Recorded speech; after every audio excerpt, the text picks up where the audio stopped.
Bonjour amis téléspectateurs d'Afrique Sport TV, bienvenue dans votre 13h de ce lundi 5 septembre 2022 que nous allons débuter avec le CHAN 2023. Le 7e championnat d'Afrique a été décalé de 2022 à 2023 à cause de la pandémie de Covid-19. Va rassembler exceptionnellement 18 équipes cette année contre 16 depuis l'édition 2011. On connaît les 18 équipes qui disputeront le prochain championnat d'Afrique des Nations CHAN 2022 prévu du 13 janvier au 4 février 2023 en Algérie. Les nations qualifiées sont l'Algérie, l'Angola, le Cameroun, Congo, Côte d'Ivoire, Éthiopie, Ghana, Libye, Madagascar, Mali, Maroc, Mauritanie, Mozambique, Niger, Ouganda, RD, Congo, Sénégal et Soudan. Et nous allons maintenant parler de la Coupe du Monde Qatar 2022. Le spécialiste des statistiques Opta a mis en œuvre cette semaine les différentes chances des sélections africaines qui vont participer à cette grande messe du football mondial qui aura lieu au Qatar du 20 novembre au 18 décembre prochain. Cette évaluation a été effectuée en se basant sur des données analysées par des algorithmes de l'intelligence artificielle,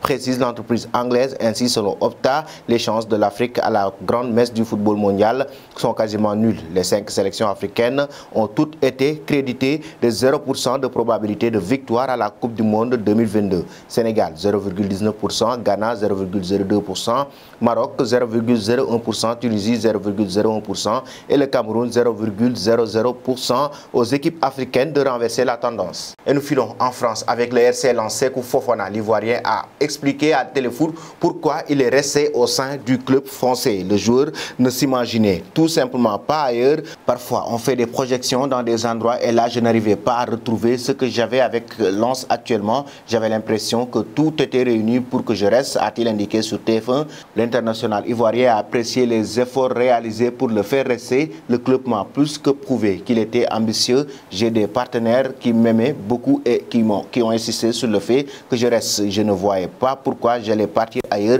Je suis très content. Sékou Fofana est désormais engagé avec Lens jusqu'en 2025. Le joueur avait été recruté pour 8,5 millions d'euros en 2020 et totalise 77 apparitions avec le maillot nordiste. Et nous allons maintenant parler de Ligue des Champions avec le Paris Saint-Germain et l'Olympique de Marseille, mais aussi les joueurs non inscrits pour la compétition européenne. Il y a 4 absents de marque à signaler dans les listes de ces 2 équipes pour la Ligue des Champions. Du côté du Paris Saint-Germain, il y a un absent de taille, Mauro Icardi, surprenant. Pas vraiment, puisque l'attaquant argentin est sur le départ et son agent et compagne Wanda Nara continue de lui chercher un club chez les Marseillais. En revanche, il y a plus d'absents. Bamba Dieng n'est ainsi pas retenu pour disputer la compétition alors que son transfert à Nice a échoué dans les derniers instants du mercato. Cédric Bakambu est aussi absent de cette liste, lui qui avait refusé d'écouter des propositions cet été pour pouvoir disputer la Ligue des Champions avec l'OM. Enfin, Isaac Touré, arrivé cet été à Marseille, est également absent et ne peut pas être inscrit sur ces fameuses listes B malgré son âge. Et nous restons toujours en France, mais cette fois-ci pour évoquer le dossier Paul Pogba actuellement qui crée énormément de polémiques chez les Bleus en équipe de France, et la ministre des Sports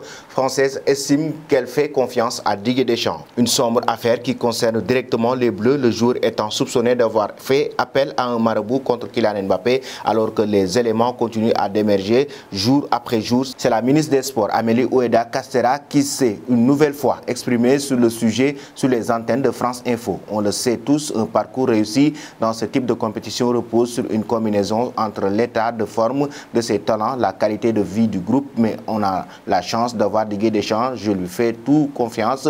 Il a toute l'expérience nécessaire pour gérer ce type de situation sensible et complexe, a-t-elle de nouveau déclaré jusqu'à présent. Didier Deschamps n'a pas encore pris la parole à ce sujet. Et nous allons maintenant passer à l'instant quiz avec 3 indices qui vous permettront de connaître notre joueur mystère. Premier indice, je suis un milieu de terrain de 25 ans évoluant en Angleterre. Premier indice, je suis un milieu de terrain de 25 ans évoluant en Angleterre. Deuxième indice, j'ai joué pour 2 clubs dont Genk. Deuxième indice, j'ai joué pour 2 clubs dont Genk. Troisième indice, j'ai disputé en pro le 31 janvier 2015. Troisième indice, j'ai disputé en pro le 31 janvier 2015. Qui suis-je? Vos réponses seront attendues en commentaire. Et nous allons terminer cette édition en Espagne avec le dossier Gavi. Gavi actuellement qui fait partie des viseurs du club bavarois, le Bayern de Munich. Le Barça espère garder ses meilleurs joueurs du club, néanmoins, entre eux, dont la situation contractuelle n'est pas encore réglée, pourrait quitter le club catalan et rejoindre le Bayern de Munich en fin de contrat en 2023. Gavi n'a pas encore prolongé avec Barcelone. Cette situation est suivie attentivement par les Bavarois qui espèrent l'enrôler libre l'été prochain d'après Bild, titulaire indiscutable. Dans l'équipe de Xavi Hernandez, le départ du milieu de terrain de 18 ans serait vu comme une immense perte en Catalogne. Avant le début du mercato, les médias catalans évoquaient un accord pour une prolongation entre le joueur et le club espagnol. Mais depuis, la signature se fait toujours attendre. Voilà, chers amis téléspectateurs d'Afrique Sport TV, c'était tout pour votre journal du 13h de ce lundi